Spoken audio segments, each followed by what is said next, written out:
Hey everyone, welcome to the #1 podcast focused on everything iPhone and iPad. Today we're talking September 12th, the iPhone 5, iOS 6, and a lot of other tricks. This is the iMore Show.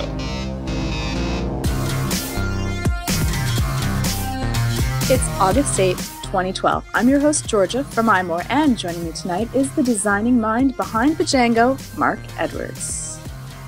Hey, Marc. How are you? I am exhausted. This should be an interesting show. Oh, well, good to hear. Yeah. Hopefully you'll perk up. Have you got any Red Bulls? No, I don't. I've never drank Red Bull in my life. Yeah, it's not nice stuff at all. I try and avoid it. Well, we'll try to Red Bull it up with a editor-in-chief of iMore, Rene Ritchie. Hey, Rene. Read it. Tweet it. Be surprised. Be productive. Make a sale. Make some lunch. Make it movie night. Play a game or an old favorite. Do it all more beautifully with the Retina display on iPad. That was just for you, Georgia. Are you impressed with that commercial, Rene? Is that enough for you? It was non-magical. Well, here's the thing. I am not the biggest fan of the series celebrity commercials, and I am not the biggest fan of the Genius Lulz commercials. So for me, for Apple going back to a nice little product video, I was okay with that. You know, they're showing what you can do with it. They're making it really human. They're giving it a context and framing it, and I think that's still one of their most solid campaigns. That was for Apple? I thought it was a Samsung ad. I get so confused these days. Ooh, are you in court this week? That might have been a Samsung ad. I agree. I think that the Genius ads were, they probably hit their target, but they're just not as nice as other Apple ads. So I think you're right. Getting back to products is good. I liked some of the Siri ads actually. I like the Samuel Jackson. I thought that was done well. I like the Santa ad as well. You know what I'm waiting for, right? I'm waiting for what's his name? Christopher Walken. I want him to go, Siri, I'm stranded. I need to get home like that. And he'll say, here's directions going home. Crazy. Computer driving. I think it'd be brilliant. I think they should take someone that does great impressions and just have him do it in everyone else's voice. Oh, either Kevin Pollak or... Kevin Pollak. Oh, that would be great because he could do Kirk. No, Kevin from The Usual Suspects. I'm blanking on his name now. The guy who did Kaiser Sose. He's the one that does Kirk. They both do. They both do Kirk. Yeah, Kevin Spacey. Hilarious too. Oh, you're thinking of that. I'm thinking of he does fantastic impressions too. Yes, he does do fantastic impressions. Yeah. Oh yeah, Martin's in the chat room and he's already giving me crap about Kevin Spacey. Sorry. I love Kevin Spacey. Damn it, Rene. Yeah, he's excellent at impressions. I'll take any. Yeah, those would be fantastic Siri ads. We should have them do that. Yeah, I think that again, if they're gonna be going with Siri, you might as well go all the way. But really, all the news, everyone is abuzz about. Yeah, September 12th and the iPhone 5. So we have some more interesting news, Rene, that you want to discuss. We can. We heard, again, from reliable sources that originally we heard that Apple was going to debut the iPhone 5 at a September 12th event, and that seems to have been generally agreed upon by the mass media at this point. We also heard that the iPad mini would be coming at this event, and people aren't always agreeing with that, but we still heard that's the current plan. But we just heard that Apple is going to take that new micro dock, that new mini dock connector that they're working on, and they're going to run that across the entire iOS device product line, and that means the Nano, the iPod Touch, the iPhone 5, the iPad mini we're still hearing, but also the iPad, which was just released back in March. And because Apple would not update a product, I don't think the dock connector is really enough. It sounds like they're going to be doing more to it than just the dock connector, maybe fixing some of the things that were annoying people, like the heating issues and other things.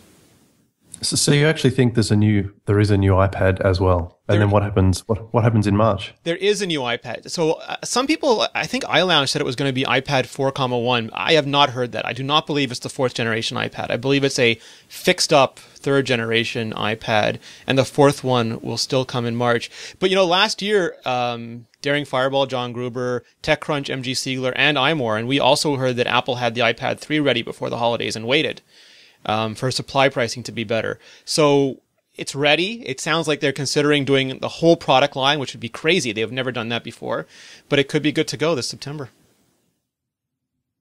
Wow. That's pretty crazy. And the dock connector, I mean, it's been a long time. The current dock connector was introduced in 2003 with the 3rd gen iPod, I think, which was also the first iPod I ever owned. So I remember it well. Yeah, so it's been a long time. It would make a lot of sense for the Nano. It's just how much space is actually given to that. And if you look at the iPhone, and we'll get to it in a minute, it's going to need so much inside that any spare millimeter and milliamp that they can get into that thing will be better. Do you think there's any other features? Oh, sorry. Do you think there's any other features that they'd introduce? Obviously, the dock connector is USB plus analog audio plus a few other video things. Is that right? Right now, the 30-pin one or the new one? Oh, the existing, the 30-pin. Yeah, I mean, they've changed it over the years. They took out the FireWire pin, and they've played around. I think now it has HDMI as well in it. It's got VGA. So, I mean, it's got a lot of stuff, AV and power and data transport. And it sounds like they're going down. There's been different estimates. TechCrunch said 13 pins. iLounge said 8 pins. And now our friend Mark... the Mac said 19 pins. Did they? Yeah. They probably got that from TechCrunch.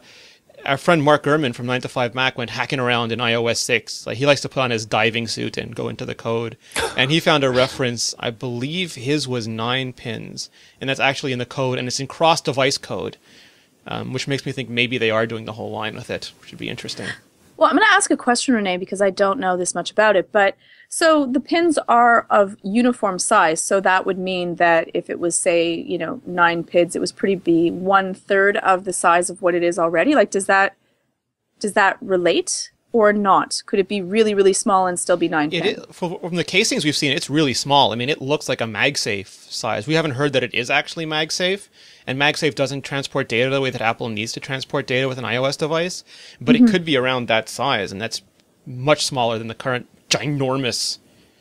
Well, this is again, they could change, I guess, also the design and shape of the way that the pins are formed, so that they could take up more space and be more rounded. But yeah, from 30 pins to 9, it's a huge difference. Well, I don't know. I'm curious what you think, Mark, but to me, or at least based on what we heard, there's a couple of reasons. First is to save space, but also Apple doesn't think people use physical connections as much because there's AirPlay, there's Wi-Fi sync. You can do a lot with your iPad or iPhone without ever having to connect it to a computer anymore. Charge it? Yeah, but charging you don't need that many pins for. You can charge with a micro USB cable at this point.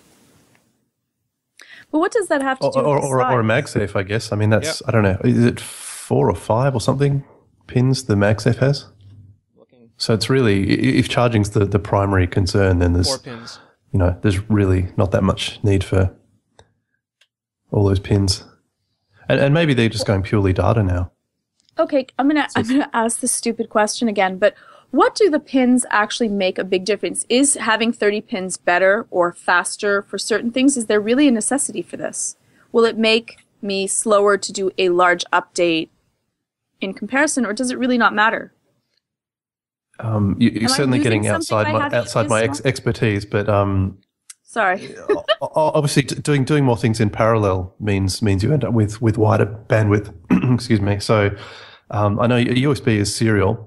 And obviously it's as quick as it is being serial, but and also I don't think you can use, say, analog audio on the same pin that you would normally use for, say, data for USB. So I guess it's more about the breadth of uses as well as the bandwidth. Yeah, although the bandwidth is just straight USB anyway right now. Which is interesting because we haven't heard anything, but I wonder, Apple did update all their laptops to use USB 3 now, which is significantly faster than USB 2. So if they updated the mini dock to use USB 3, it'd be faster, even though it's smaller. But what you'd lose, Georgia, not all the 30 pins are used anymore. I mean, like the FireWire pins don't exist anymore. Apple used to support multiple charging They don't do that anymore. Maybe they won't support AV, like old style RCA. You know, the stereo jacks and the yellow video jack. Maybe that'll be gone, and it'll be digital video only, like just HDMI or just VGA. So they're getting rid of older technologies, and those pins. If you talk to an accessory person, a lot of the pins aren't even used anymore in the 30-pin connector now. So if they ditch some more stuff, I mean, I think 9 might be more than sufficient. Interestingly, just reading Wikipedia right now, which is always correct on everything. Citation needed. USB 3 is 9 pins. USB 2 is 4. So for whatever reason, it's plus ground or shield or whatever they have. Yeah. So. Oh, no, actually, sorry. Out of the 4, one of those is ground. So it's 9 in total, I think, for USB 3. So maybe they'll just make it USB 3 and not worry about anything else. I mean, you can charge over USB anyway, right? Yeah. And all the analog stuff. I don't know how many people are going to use an analog dock connector for just audio. My mom on her CRT television. Yeah. Yeah. So 9 would make sense. Just make it USB and that's it. Be done with it. And then you'll be much faster when you do use it, Georgia, and you'll also get your power still. That seems good to me. Although they're actually saying 11 for powered USB. But remember, they can do a lot inside that cable. I mean, you have USB on one end, and Apple's going to transform that to whatever proprietary connection they use at the end of the dock plug. So the pins on the Apple end will vary compared to the pins on the USB standard end. True. There'll be Apple magic in between, Georgia. Right. Did we break this story as well, Rene? Which one? The dock connector? The mini dock. As far as I know, yes. I mean, there were some other stories about Apple changing charging methods, and some people thought that was going to be inductive charging like the Palm Pre, but we actually heard from good sources that Apple was changing this. Right. No, because it's just all over the web now. So I'm just going backwards, and I'm saying I think this is also. We had it back in February. Saw it first here. as seen on iMore. Yeah. No, but it is been some sick stories. We're doing okay so far. Not doing too bad, Rene. Certainly are. Do you think there's any value in inductance charging? Is that likely to be the future at some point? Samsung's doing it on the Galaxy S3 now too, I believe. And the idea of coming home, dropping my phone on a table with an inductive plate and it just charging is very. I mean, Dieter Bohn, our good friend and former colleague, actually installed a touchstone in his car so he could just get into the car, magnetically connect his Palm Pre back then to the dashboard, and it would charge and do all the other magical things that the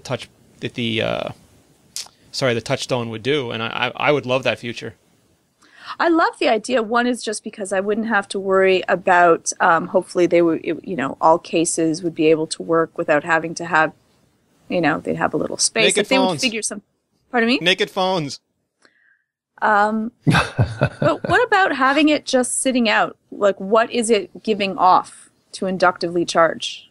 I mean, it's like, do I really, like, and again, I'm not one of those people that worry about microwaves and. Are you asking if you put a glass of water down, will it boil?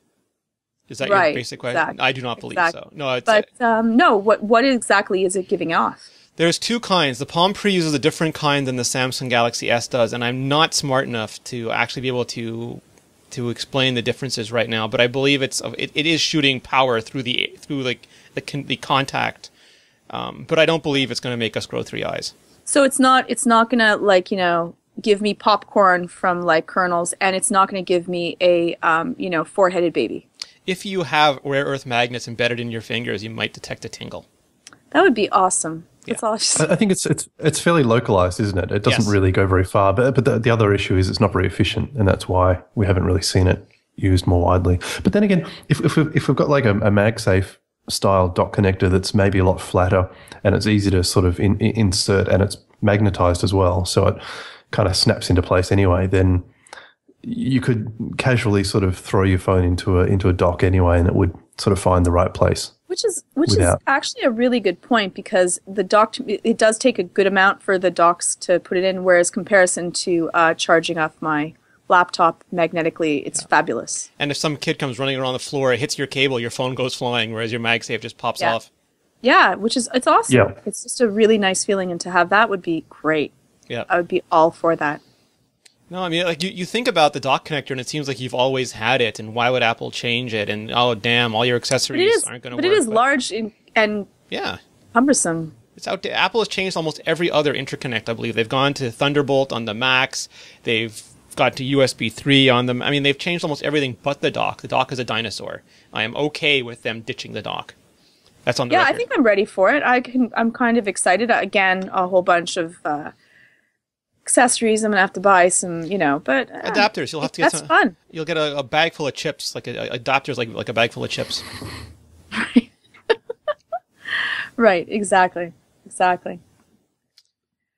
Well, let's go down to a story that was written by Mickey Papillon, and it's the iPhone 5 preview, 4G LTE networking. I put this here just for Mark because the iPad did not get LTE in Australia, and we're all wondering if the iPhone 5 will be the same thing and be North American LTE only, or if Apple will make it available in wider LTE markets. Yeah, we'll have to wait and see. I guess that all comes down to what chips are available and all the various antenna tweaking that needs to be done. Do you have LTE, Mark, where you live? We do, but it's of a flavor that doesn't work with the new iPad, as you know. So I think is it HSDPA? Is that what it's called, Dual or something? HSPA, or no? the 42 one or the regular one? You have 21 with regular HSPA plus, and then if you go to dual channel HSPA, you get 42 megabits per second. Okay, we definitely have the dual. So I think the dual channel variety works with our new iPads here, but we don't have LTE. So dual channel will go to 42, and LTE, according to Apple, will go to 72. I've never gone that fast. I've hit 50, though, which is delightful. Yeah. I finished the internet. The ending was kind of sucky, but I finished the internet. It was like Lost. At the end, it was less than the sum of the parts, but I won't get in. Where did you store it? I streamed it. That was the great thing. I didn't have to store it. Mickey is very good with this. Mickey was the first one who nailed... Mickey had the story about the Verizon iPhone long before it came out. He knew about the LTE in the iPad. He's got very good chip-related sources, and he is betting that Qualcomm is going to use the 28 nanometer MDM9615, which should be out, I think, the summer quarter. Which should be out now. It's a better chip than the one that's in the iPad. Maybe that's what the iPad's going to get in addition to a microdock. Maybe it'll get the new LTE chip. That'll be nice. But yeah, and there's good news and bad news. The bad news is that LTE, we all thought it was going to be this one technology that would unify everyone. But because bandwidth is so scarce, all the major carriers are putting it on different, not necessarily different bands, but different segments within those bands. And I think he said there's 35 or 38 segments, and he still thinks it will take... So, for example, already we have an AT&T version that also works on Rogers, Telus, and Bell in Canada. Verizon demands their own version. They will not sell a version that works on other carriers. So Apple's got to make one for Verizon because they're just those kind of dicks. And that's the medical term, so I can say that. My oh my, Rene. My oh my, don't hold back. Maybe it'll take 2 more versions to do Asia Pacific and Europe. So Apple would need 4 or 5 SKUs to cover the world in LTE goodness. Unless these chips are better than we think. No one's done what did Mickey call it? He had a name in here. Was it Watto band or something for a 9? Right now they do pentaband, which is, Inia band. A pentaband is a 5-band radio that's on the iPhone 4S, I believe. The iPad has 2 giant radios, so it's kind of cheating, but you'd need a 9-band radio to blanket the world in LTE, or separate models with slightly different radios. Do you think Apple would care? I think that they might wait. They might wait until you have better LTE penetration. Like Europe is, I think UK is still 2 years behind on LTE. Yeah, I mean we have fairly good LTE coverage here, but really there aren't that many devices using it. Most people using it are probably using the Telstra is a really good network here, and they're using Telstra 4G modems rather than actual devices. There's only, I think, a really small handful of Android devices that can use their 4G. So I just don't see. And the thing is, it may not even matter. The dual channel on the HSDPA, whatever it's called, on the new iPad here is really quick for now. Maybe there's not enough incentive for customers actually wanting that from Apple that they'll bother if it meant actually having separate devices, rather than having a world device that works really well in the US and kind of okay other places. Well, that's the thing Georgia always hits on, that if they can do economy of scale, they're going to do it. And if they can do in one device, they're not going to make 3 devices. Yeah. And what about China?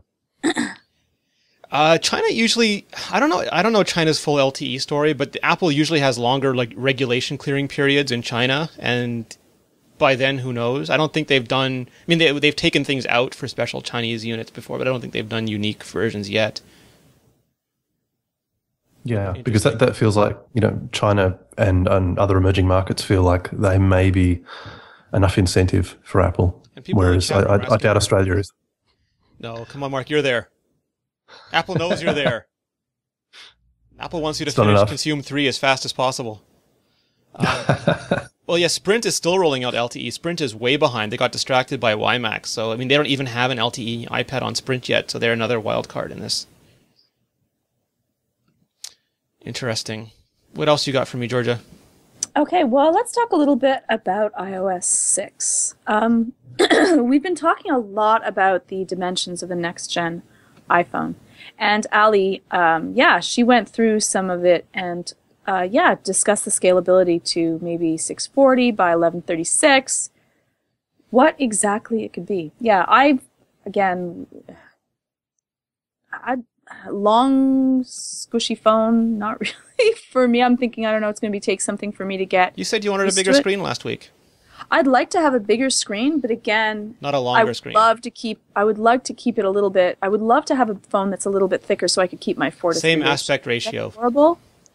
No, well, this was Mark Gurman again, and he, like I said, he put on his diving suit, he started going through this time he got the iOS simulator out, and he found out that if you put the iOS simulator in 640 by 1136, not a pixel more, not a pixel yet, not a pixel less, magic happens, and instead of 4 rows of icons, you get 5. Just happens. Very coincidental. I put this in again for Mark mainly because as a designer, it is really going to affect the way that apps look and work and feel on an iPhone. Yeah, definitely will. It's going to mean a lot of things get broken, but that's okay. Obviously we're used to all working in a field where these things change quite rapidly. I just hope, you were saying Apple look likely to update a lot of their products. I'd love to see them actually come out with a complete new range of phones that are all taller. If they're going to make them taller, just make everything taller all at once. Retroactively? Yeah, exactly. They could, and this is maybe just me dreaming and a lot of wishful thinking here, but they could release some kind of 3GS-like product if they want a low-end phone and make it taller, but, non-retina or whatever it is they need to do to keep the price point low. This stuff feels like a bit of a done deal right now, doesn't it? There's been enough reporting. If there's smoke, there's fire. So Apple had, and we discussed this before, Apple had a 3.5-inch prototype for the iPhone 5, and they had a 4-inch, at least one, I believe there were 2, and one of the 4-inch prototypes was 16 by 9. And iLounge said a couple months ago that they were going to go with that one, and we heard they hadn't decided yet, that they could go until July before deciding. But apparently they have decided now, based on all the part leaks and other rumors, that 16 by 9 probably the way to go. And the very least, that it's the fact that it's in the iOS SDK means that they were likely testing things with it. So if not this year, it's something that they have played around with. So, Mark, what does that mean for developers? What are they going to have to do? So say they already have an app, the new phone. What's exactly going to be the undertaking for that? It depends on the kind of app. If your app is say an email client, or not that there's too many of those, or something that's sort of list based, so you really just have a nav bar and a toolbar down the bottom and a bit of stretchy space in the middle, that's pretty easy to cater for. That really won't cause too many headaches. And in fact, if you've written your apps really well, then maybe you won't have to make any changes at all. What's that new one called? There's UI table view, and then they have the new grid one, and I forget what that's called. Is that collection view? Yes, collection view. So those should all be fine, right? Yeah. Provided your code actually ends up filling the space. You're not assuming screen resolution, which you might be doing because you've had a fixed target for so long that, of course, there's a lot of people who would have made assumptions like that. if you have an incredibly custom app where everything is designed and everything is pixel perfect and it's not really list based or even collection view based where it's a grid, chances are you'll have to rework lots of things and you'll be spending a lot of time on this and pulling out a lot of hair. Yeah, I don't know for sure, but on the simulator, it's pillar box. So if you have a game right now that is only 960 and Apple goes to 1136, there's 2 black lines on the side like you would when you're watching an SD thing. It's like watching those movies. Yes, it's like watching a TV show on like an old standard definition TV show on an HD movie. Right. We have the 2 black bars on the side. Okay. Yeah, actually, games are another category that's worth covering. So if your game uses OpenGL is all depending on what engine you're using and how you're working with it, but it's generally all 3D space floating point based anyway. So usually games, especially 3D games, where things scale anyway, they're not really designed to be pixel perfect.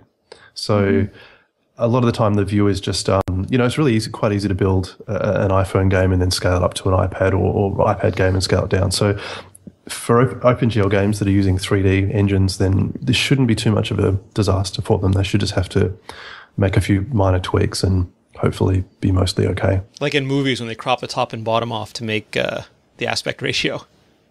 Yeah, identical to cropping video content. Yeah. So, pan and scan. Would they actually have to? Would they be cropping video content in this? No, they wouldn't. They would just be adding 2 black lines that It depends. They would have. I wouldn't be losing parts of the scene that I had before, or would I? You might, but you'd get that. It's the same thing like in a movie. In a movie, they traditionally shoot more on the top and bottom than you see, and then they fit it to the frame. Right. Which is why they have the pan. Yeah, it really depends on. It really depends on how the game's built, and I believe the incident actually can handle multiple different aspect ratios in the game because the height of the screen is critical to gameplay. This is what Matt and Nevin were telling me anyway. The gameplay changes based on the aspect ratio, so they could hopefully release it for the taller iPhone quite quickly without too many changes. They just need to probably make some viewport changes and hopefully the actual gameplay tweaks itself. We'd have to get Nevin back on Iterate and ask him. We might have to do that. That'd be good. Freydog in the chat room was asking about auto layout, and that's something that OS 10 had for a while, and they've brought it over to iOS 6, and they did have it up on the slide at WWDC. But correct me if I'm wrong, Mark, but the basic idea there is instead of fixing a layout, you say this button is the top left offset by this is top right offset by that, and then regardless of your screen size, the button kind of goes generally in the right place. Yeah, the most horrible comparison you could make, and the worst way of explaining it is that it's very similar to HTML tables. Yes. So it's like it's like designing for tables where you have constraints and you have rather than having the normal spans and struts. And I'm probably going to get all this horribly wrong because I'm not a developer. But auto layout is a whole lot more like table based layout where things can fluidly expand and contract based on certain constraints. It's more fluid. It's a little bit more like the way I believe Android works because obviously they have to cater for lots of different displays. But that sort of doesn't necessarily solve everything because the issues that you normally have is when you've designed something targeting a specific resolution, and that's the way everything's been built, and that's the way you might have images that are specifically 960 pixels tall. Yeah. Auto layout doesn't really help with that because your images are what your images are. The word auto seldom goes together with someone who's a pixel perfect designer in my experience.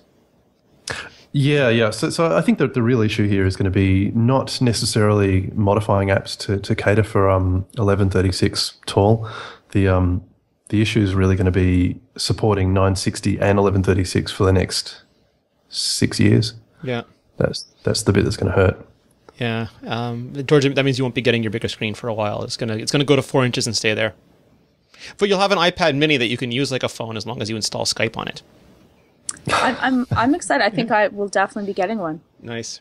There we go. I agree. You heard it here first, mini folks. Dock, mini iPad, mini dock. I will get both. Mini. Black. Interestingly enough, I'm gonna be getting white. I usually alternate generations. Yeah, maybe I'll get white. Mark, this is my secret. Someone in the chat room, I forget who, I apologize, was saying, "Oh God, I hope the leaked parts we've seen aren't real because it looks just like the iPhone 4S." I forget if we discussed this here or on Iterate, but there have been enough stuff leaked because of the Apple and Samsung trial that we've seen that back in 2005, Johnny Ive had this design. This is clearly the Braun Leica design that he has lusted after for a long time. And the closer Apple can get to making that, you know, the Plato perfection, I don't think they're going to move off that for a while either. That's form iPhone for them. Yeah, so I guess the plastic back of the 3G and 3GS was all about the radio stuff going on, you know, wireless and 3G. And now they're getting better because, you know, if Georgia gets her wish and there is a metal back, there'll just be 2 tiny little glass strips along the back. Right, and if the mini iPad, by the way, can come in the colors of the Nano, watch out. That. I know it's not going to happen, but that would be cool. Chartreuse, yes. So here's the thing. I usually alternate colors every generation because Apple doesn't change the form factor. So my iPad 1 is black, iPad 2 is white, iPad 3 is black, so I can easily tell them apart. But I've discovered now, since we've been trying to do a lot of really good photography on iMore, that white iPhones and iPads just are much easier to photograph than the black ones. So I might, even if I didn't have to go to white to skip this generation, I would more than likely get white anyway. Because I'll get the opposite like color that. of you.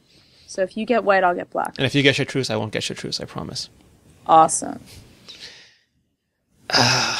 What's next, Georgia? Rene, you wrote an article on iOS 6 that Beta 4 removes YouTube app from the iPhone, and this could be a good thing. Now, yeah, you don't believe me, do you? How can that be a good thing? I'm losing something. So you're losing the YouTube app. Yeah. So let me go back for a second. Which angers me in some small way. I feel I should be angered. You're telling me I shouldn't be? Apple came to your house, went into your iPhone, and took away your YouTubes. You can't give me something and then take it away. Isn't that unfair? Well, so here's the thing. iOS 6 Beta 4 does remove the YouTube app, and people noticed this, and Apple actually gave a statement about it, and that's almost unprecedented. Apple barely talks about released software, never mind, you know, NDA developer software. But what they said, and they gave the comment to The Verge, was, our license to include the YouTube app in iOS has ended. Customers can use YouTube in the Safari browser, and Google is working on a new YouTube app to be on the App Store. And that's really unusual. That's really interesting language. It doesn't say that Google's took YouTube away. It doesn't say that Apple refused to keep paying for it. It doesn't say that they disagreed over terms. It just says that they no longer have a license for it. And apparently they still do for the Apple TV, just not for the iPhone, iPad, or iPod Touch.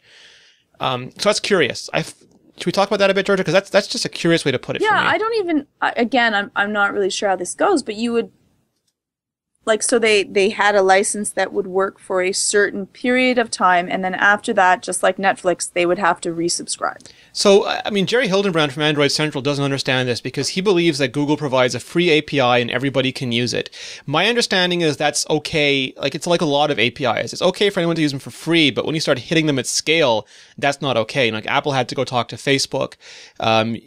And if Apple starts hitting your servers, it's hard to give them stuff for free because they'll kill you.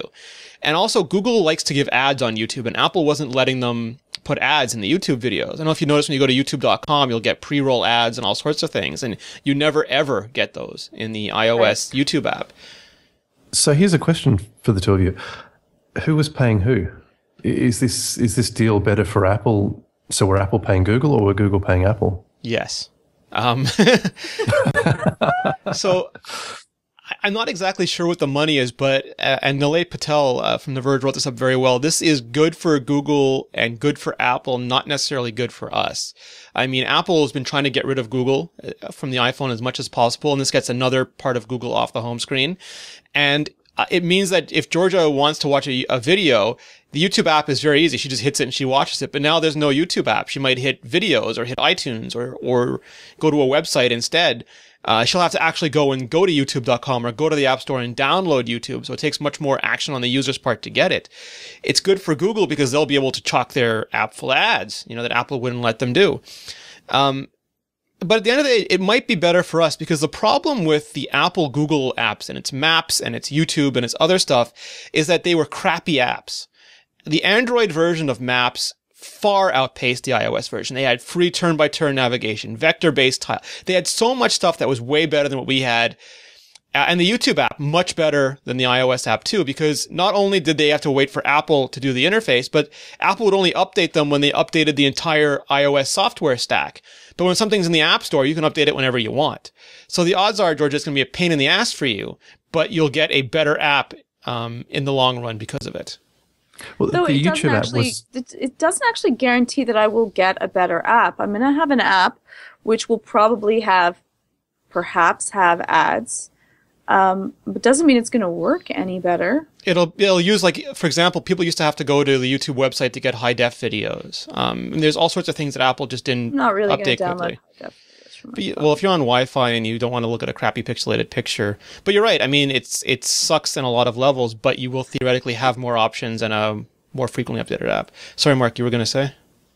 I was going to say, I believe the YouTube app was developed by Apple, so that obviously changes things too. It means Google's in control of their app, and it means Apple don't have to invest time and money in continuing to develop it. And it's certainly good for Vimeo. Yeah, they're equal footing now. But so that's it true. Apple doesn't have to maintain other people's data structures anymore. They can put that energy on something else. As like they had that one guy doing the Apple Remote app. So who knows how many half guys they had doing the YouTube app. But I understand the feeling completely. I mean, it's something you had and it's being taken away from you.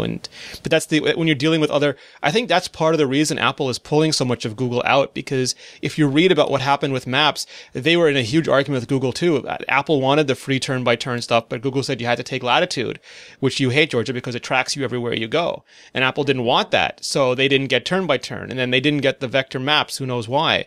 And this way, with Apple controlling that stuff, they can pretty much make the app they want to make. And since Apple doesn't make money off your data yet, you'll have, a little bit, you'll be able to sleep a little bit better at night, but you're losing out on functionality.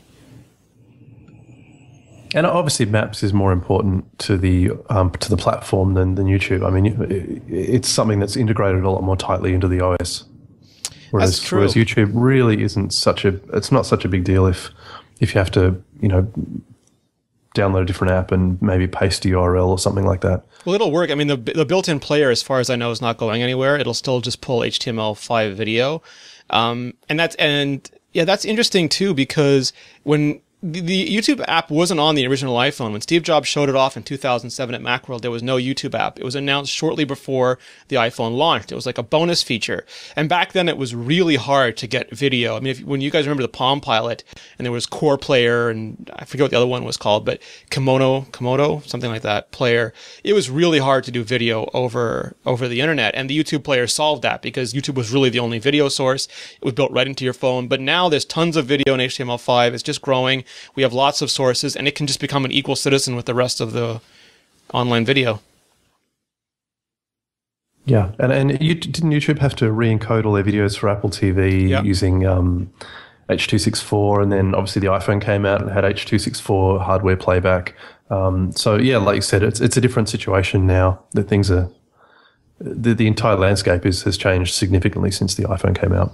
And it's also, I mean, from the Maps standpoint, Apple, it's not only the Maps app that used Google data, it was the embedded maps for developers that used Google data. And Google, had a few hiccups with those on the web. They started charging a lot of money. People stopped using them. Now they've reduced the money again. But again, the developers were at the whim of Google to some extent, or Apple's license with Google. And now they're just going to be using the built-in Apple Maps provided by Apple on Apple's platform. So it's a much more stable environment. Well, I asked, and I'm going to ask you, Mark, as well, because Rene and Seth and I spoke about this a little bit before, but I asked everyone, what missing feature do you most want Apple to add to iOS? So, Mark, you could have anything. What would you want? Definitely want them to directly steal contracts from, well, not Metro anymore, Windows Metro. I guess it's oh yeah, what's that called? Windows 8 style. Windows 8 style API. Yeah. I don't know, but basically better inter-app communication. That would be really, really handy. Just ways of passing documents between applications and other stuff like that. So you could. It's one of the issues we have now with this with iCloud and documents in the cloud is that documents now live with applications, and there's not really any easy way to shuffle them around. So there's a whole lot of cool stuff that could happen if apps could talk to each other better than just using URL schemes, which are kind of pretty clunky. So that's certainly my number one. And I think probably my second wish would be something that I've heard Rene certainly mentioned before, and that's some kind of iCloud Files app where you can basically they've defined it as an iOS app, really. Yeah. Yeah, I just want the Photos, Photos.app to have an equivalent repository for documents. Which makes complete sense. Actually, Apple's doing that with Passbook. They made a repository for all your tickets and coupons and stuff. They just haven't done it for Files yet. And it might just be, again, they decided that was much more important to them than Files. But especially now with the way that Mountain Lion works, and I used this example before, but if I open Elements and I create a document and then I close it and a month later I've deleted Elements and I'm looking for that document, it's really hard to remember that I used Elements to create that document. I would much rather go to a Files.app, see the document there, and then have it launch with whatever associated app can open text files. That would be a much more civilized solution to me. It's a weird middle ground, though, isn't it? Because you kind of almost admitting failure by having a file management system, but then maybe it's something that's needed. Do you think they're not going to do it just out of spite? Really? Well, remember, imagine this. Imagine you take a photo in Camera Plus and it's only in Camera Plus, and then you delete Camera Plus, you go to use Instagram, or you delete Instagram, you go back to the camera app. If your photos lived in apps, you'd lose photos, and the way it's set up now, you're going to lose documents, and I think that's unnecessary. It's ridiculous, really. It makes perfect sense to have it. It would be clean. You know what made me laugh, though, Georgia, is the huge controversy that you sparked. Go ahead. Notification lights. It was the most talked about, most popular thread on the forums. It went crazy on the blogs. Kevin Michaluk from Crackberry wants to be interviewed about the lack of a notification light on iPhones now because he can't stand it. Well, Blackberries and Android phones both have notification lights. If you could imagine the home button glowing in a different color, or just a little LED light that the circle blinks. that would be right around the home button. Yeah. It would be something like Tron. Yeah, so you could just glance at your phone and see if there's messages. You don't have to go there and actually press or do anything. And I've used Blackberries in the past, and I don't like it because I'm not a slave to my notification. So the light goes off, I never check it, and then you never know if there's more notifications because the light's always on. Well, it would cycle through the colors. For different things. It wouldn't really... Like, I remember when we went to Macworld for the first time, Dieter embarrassed me by running to the Sony store and buying a Sony Xperia to take with him to Macworld. And it had notification fish. The little fish would swim around the home screen in different colors depending on your notifications, and it was absolutely opaque to me. So I'm not... So cute. Yeah, I think that it's an interesting, but I don't think Apple would do that, and I'm not sure I need it. That was kind of one of my favorite changes from going from a Sony Ericsson to the iPhone. Was not having a flashing light. Yeah. Yeah. I can see how it would be annoying in some ways. I have a real issue with just devices that have lots of lights. Even the Apple TV. Have you noticed the Apple TV? The lights. Yes. I think when it's on, the light is always on. When you hit the remote, it flashes to signal IR. That just feels really un-Apple-like to me. I'd just rather it didn't ever have a light, and certainly not a flashing one that happens like when you the use it. pulsating light on the MacBook, right? It lets you know it's sleeping. Oh yeah, sleeping's kind of interesting though. I mean, that's good. That's a good point. That's gone now with the Air, isn't it? Yeah. And it's gone, I guess, with the new Retina MacBook Pro. The light's still there on the Retina MacBook Pro, but I don't remember if it blinks or not. But it reminds me, like, it's either like Kit from Knight Rider or like a Cylon where it's going woo, woo, woo, woo. Which in itself is really cool. I would be using up a little bit extra battery power that I would probably insignificant though. I mean, less than which I can kind of get with that, but yeah, it would look kind of cool. But like, back to your point, I mean, like the phone. I'm gonna look up how you put it because it was good. Something like blinking and beeping like R2D2, which is fantastic. I turn off almost every notification because I don't want to be disturbed. It stops me from working. It's interesting enough because I do actually turn off everything, not really because I don't want to be disturbed. I don't like phones that peep, and if I have a client that has their phone that is making lots of noises, it is really disturbing. It's like, beeping. I had one that their phone yelled in their child's voice, "Mommy!" Oh God! Mommy! I would shoot the phone. I said, "Stop that." Quiet phone. But I can always flip I'll get a pop-up for notifications. So when I'm done, I just flip my phone over. So if I don't want to get the blinking light, I just flip my phone over and I don't see it anyways. If I wanted, I would just turn it But I would back. know it was be there, just blinking, just taunting me. You always know it's there. That's why you check your phone. I check my phone anyway. I'm like always looking at that phone. I don't need a notification. I'm going to look at it in 3 seconds anyway. Exactly. I actually really would love the bedside mode. Yeah, well, you're in iOS 6, you're getting Do Not Disturb. I want a bedside mode. I want to have the clock. Oh. It's just on clock mode. I see it. It's in full silent by choice, just by docking it next to my bed. I'll even buy a bed dock. With a new microdock connector. Perfectly so. And then it would be, it would be my alarms. It would show me my to-do for the next day, and that would be it.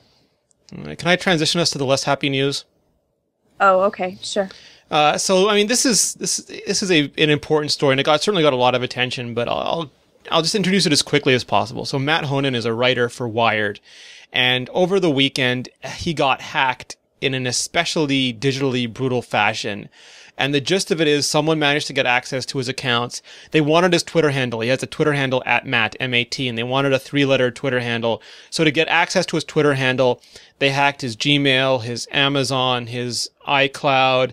They deleted his iPhone, his iPad, and his Mac. He lost all the photos of his children because he had not been backing up. And it basically turned his life upside down because his account was hooked up to the old Gizmodo account. He lost control of that. They started trolling on his account. And basically, there was 2 reasons this happened. First, he had all his accounts linked together, and he did not do proper backups for his account. And he admits that in his article about it. But also, Amazon and Apple had fundamental flaws in their security. You could basically call up Amazon, tell them you wanted to, I think they went to Whois, they looked up his website, saw what his address was, called up Amazon, said they wanted to add a credit card to his account, hung up, called back, used that credit card to get access to his Amazon account, went in, found his other credit card, used that to call up Apple and get them to reset his mobile me pass. So it was a social engineering attack, but Amazon shouldn't have let him add a credit card and get into the account because of the credit card they added. And Apple should not use credit card information that's available through other sources to give you access to your iCloud, to reset your iCloud account. So it was horrible, but it was also a cautionary tale. So Liana went and wrote up how to set up 2-factor authentication in Google and Gmail and stuff like that. And we have articles on how to set up strong passwords on all your accounts. And other things that you can do to protect yourself in the age of cyber terrorism. Did you? It's just one of the reasons why it's just so freaky to me. Again, someone having access to everything and then shutting you out, which is kind of funny. Yeah, I mean, the way he recounts it, it was just like cascading disaster for him. Right. Did it make you change anything, Marc? I don't think I've got remote wiping on anyway for anything, which is kind of in itself can be bad. But I'm more worried about losing data than someone else getting my data, if that makes sense. I've certainly been using one password for everything for ages, and same here. separate passwords that are huge strings of untypable things for every service anyway. Yeah, and so what I didn't get is, and I probably should do this, but separating iCloud from your iTunes account. That's something I haven't done yet. That's maybe I should do. Mine's always been like that. I have an iTunes account and an iCloud account. Okay, and would having self-hosted email have helped as well? Because all the password resets come via email, right? So if you can kind of circumvent the email and at least have a little bit more control over that, that's. I mean, of course, yeah. I mean, of course, your email, your server could get hacked as well, but that's probably a lot more difficult than someone getting access to your Gmail account, maybe, unless you've got the 2-factor auth on. Master in our chat room is saying that there's no real protection except not being there, which, I mean, fair enough. Yeah. And obviously, I mean, I know it didn't happen in this case, but if someone has physical access to any of your devices, then, all bets are off. If they really want to get you, then... Well, if someone really wants to get you, they will. You don't want to make it easy, but then again, you want the expense to be higher than the value of you as a target. Exactly. You just want to give them a really relatively rough time in the end if they're checking your keystrokes or anything else, or like. You want to make sure your neighbor is much more hackable than you. Right. Like intentionally make sure you're no. Well, in the end, it's going to be your mattress, and then even your mattress isn't secure. So, if Bane breaks into your financial trading institution, even the money in your police mattress isn't safe. Yeah, it's absolutely isn't. All he needs is a fingerprint. Yes. Yeah. What we end up cool. But what we end up getting is just the ease of use, and sometimes that springs it down. So I'm not an iCloud user, to be honest, but I just use it for the most important lesson. Is the most important lesson backup, and not backup via iCloud, as in backup via something else, which of course you have no control over for your iOS devices. Well, you can do a local backup via iTunes and have an iCloud backup, and you can copy the local backup to Backblaze or Dropbox, something if you really want to. True. And encrypt it first. Yeah, exactly, because then they have access to your computer, and then there goes your Dropbox and blah blah blah blah blah. So the last thing I have, and this to end us on a cheery note, Real Racing, who are just fundamentally awesome. I mean, they've got a new name, Fire Monkey now, because they're with EA and they've merged and expanded, but they are always phenomenal. They are always pushing the envelope. The minute Apple releases new hardware, they almost immediately update to take advantage of the better processors and the new features. I mean, they did AirPlay, Party Play before anyone, and they showed off Real Racing 3, and Georgia, it looks like what a PlayStation was doing just a couple of years ago. It is crazy good. I love, they do make really fabulous games. I'm not much of a gamer for racing games, but the Real Racing games are beautiful and have a great feel to them. So I'll probably test it out. I just think that other people will do it. I mean, no, but I mean, like, this is like the beginning of the next generation of gaming for iOS. It's going to look like console games soon. We keep saying that, but I mean, this looks... I don't know if you have a take on this, Mark, because you're into this kind of stuff too, but these graphics are getting crazy for mobile devices. Yeah, I've seen the video. I don't... Pardon me? Are you showing the video for it? I can show the video for it. Would you like me to? Yeah, please. 1 second. Sorry, Mark, I apologize. What were you going to say? Yeah, I can't comprehend how this is possible on an iOS device. I mean, I know the hardware is getting quicker, but the so there's two studios, Firemint and Iron Monkeys, and I think Iron Monkey. Iron Monkey, I believe, were previously part of EA, and they've done a whole lot of contract work for bigger titles. And Firemint have obviously, they're the guys behind Flight Control and Real Racing. Initially, they've merged. This just looks amazing. It's truly amazing.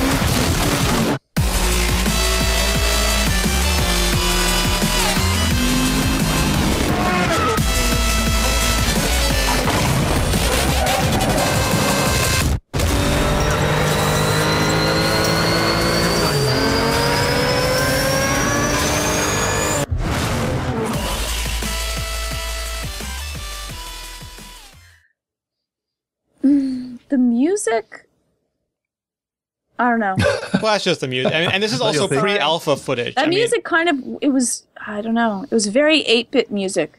Oh, don't which judge kind of ruined, it kind of cut me to... Judge them by their music, do you?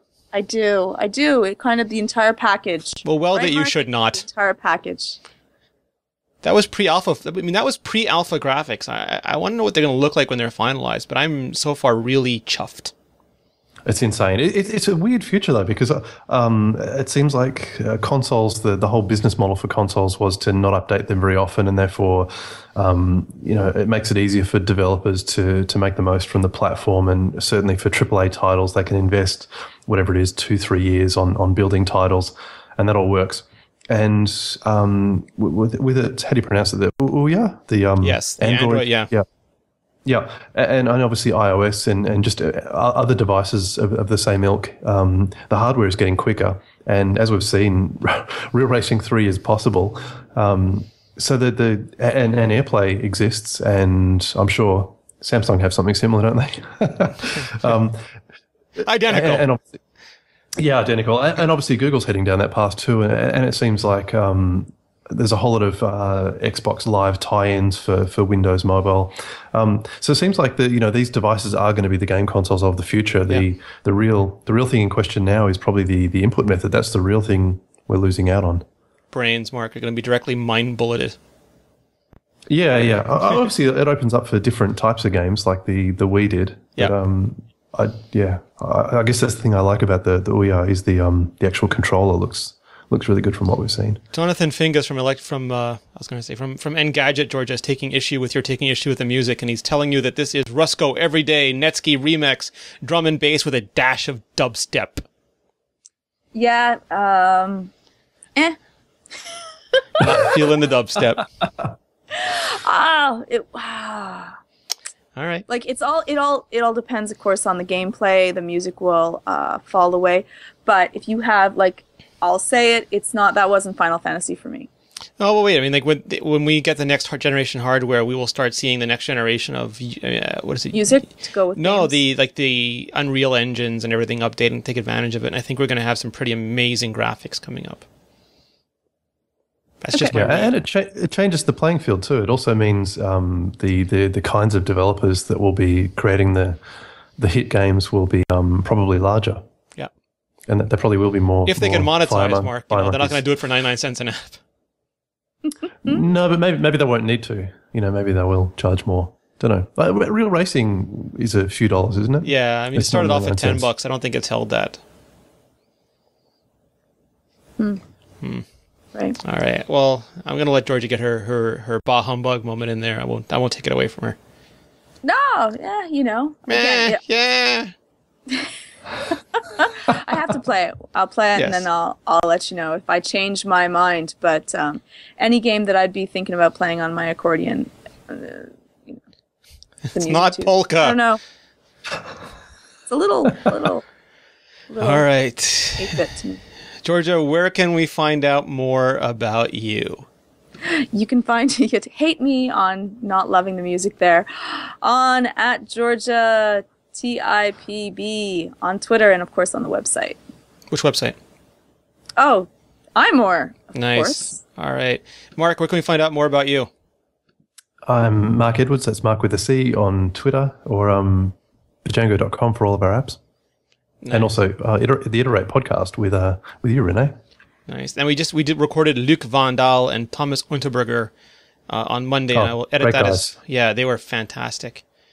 And I'll have that up as soon as possible, and I'll have this show up as soon as possible. And you can find me at Rene Ritchie. You can find me at iMore.com. You can find all of us at iMore. You can email us at podcast@imore.com, or you can leave a comment on the show when it goes live. Starting next week, we're going to have a Q&A segment like Android Central and WP Central have, because people have been asking for it. So we'll bust that out next week. So send us your emails, podcast@imore.com. Leave us your comments. We will be talking with you next week.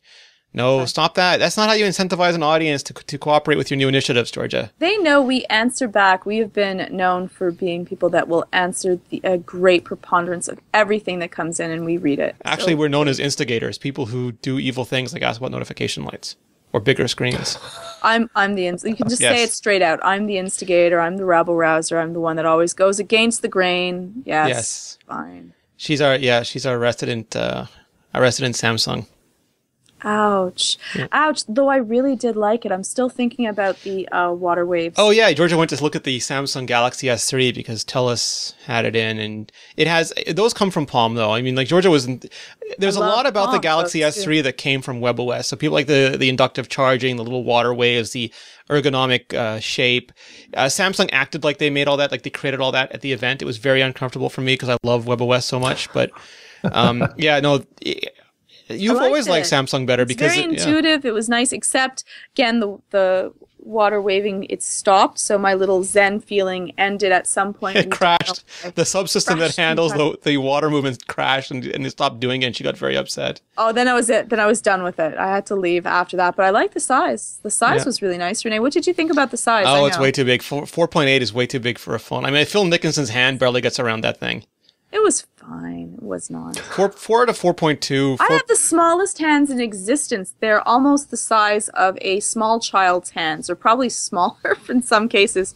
It was fine. Jonathan's arguing with me now. He says it's more original than... Yeah, it is more original than their past phones because it borrows from both iOS and WebOS instead of just they iOS. Stole from more people, yes. you're saying? Their Galaxy Note, however, I would give a lot of originality to because very few other people wanted to make a 5.5-inch phone. They pretty much blazed that territory. With a stylus. With a stylus. The stylus. I like styluses too. Though. I'm not opposed to it. I mean, I believe the court reporter at the Apple versus Samsung thing drew Phil Schiller with one. It's about the only thing I can explain the picture that they got of Phil Schiller. Smart people steal. Yeah. All right. Excellent. We will see everyone next week. And Mark, I will see you in the next Iterate. Absolutely. Thanks a lot. All right. Talk to you soon. Chat room, thank you very much. You guys rock. Chat room was awesome today. Yeah, it's not happening. What? Oh, Nothing. They're asking for you to play dubstep on polka? That's it. It's not happening. All right. I don't even know if you can. That'll be all that I'll get on my Twitter feed now, I know. Does GarageBand have an accordion instrument? Let's not go past my childhood traumas, please. All right. Let's move on. I'm a big fan of pretend Weird Al that didn't Yankovic's polkas. Oh. Are you still doing the music, Mark, or are you all baby time now? Yeah, a little bit. Not really. Okay. Not really. Might get back into it at some point, but we've got houses to build and babies to care for. Nice. So, and lots of apps to build as well. Oh, all right. Well, there we go. Dubstep polka. I can't. Yeah, John found it. Nice. We'll put that in the show notes. Oh no, Jonathan! I gotta go and actually take a look at it now. We got to have Jonathan on the so- show again, and he can actually bring the dubstep polka with him. That'll be so bad. That's just... Oh, damn. Accordion Skrillex, nice. It's actually kind of good. Oh, no. It was kind of good. Oh, that's the worst part. I shouldn't have admitted that, should have I? Nice. All right, chat room, we will see you... well, I'll see you tomorrow for the Android Central podcast, and we'll see you next week for another edition of iMore. Mission accomplished, indeed. Mission accomplished, Jonathan, yes. Good night, everybody.